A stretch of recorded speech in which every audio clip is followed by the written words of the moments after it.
बिस्मिल्लाहिर्रहमानिर्रहीम।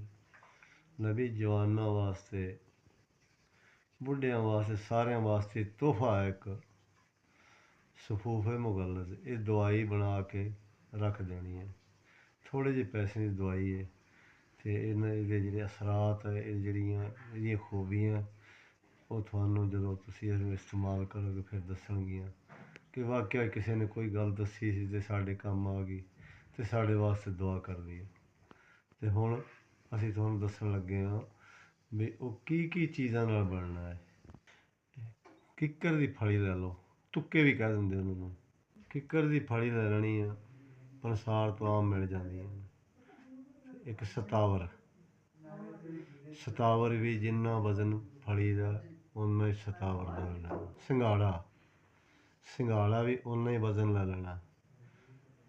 सफैद मूसली ते सफैद मूसली ਇਹਦਾ भी उन्ना ही वजन लै लेना। ये हुण जे चीज़ां तुसीं गिणदे जाना। गोंद कतीरा ते किक्कर दी गोंद, छोटी इलायची, ये सारियां चीज़ां हम वजन करनियां ने। इन्हां चीज़ां नूं सारियां नूं इकट्ठियां करके उन्नी मिश्री पाउणी है, सारियां दी वजन दी मिश्री पा देनी बिच उहदे।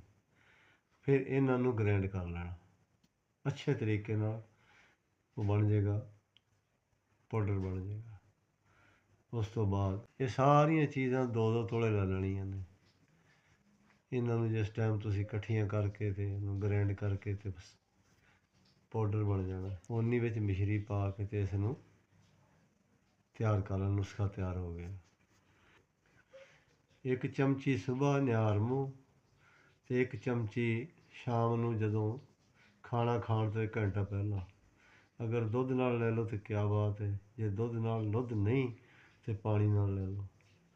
अल्लाह ताला खैर कर देगा। ते करके वेखो ते अगे शेयर भी कर दिओ, किसी दा भला हो जाए, साडी भी निजात हो जाए, भला भी हो जाए, निजात भी हो जाए।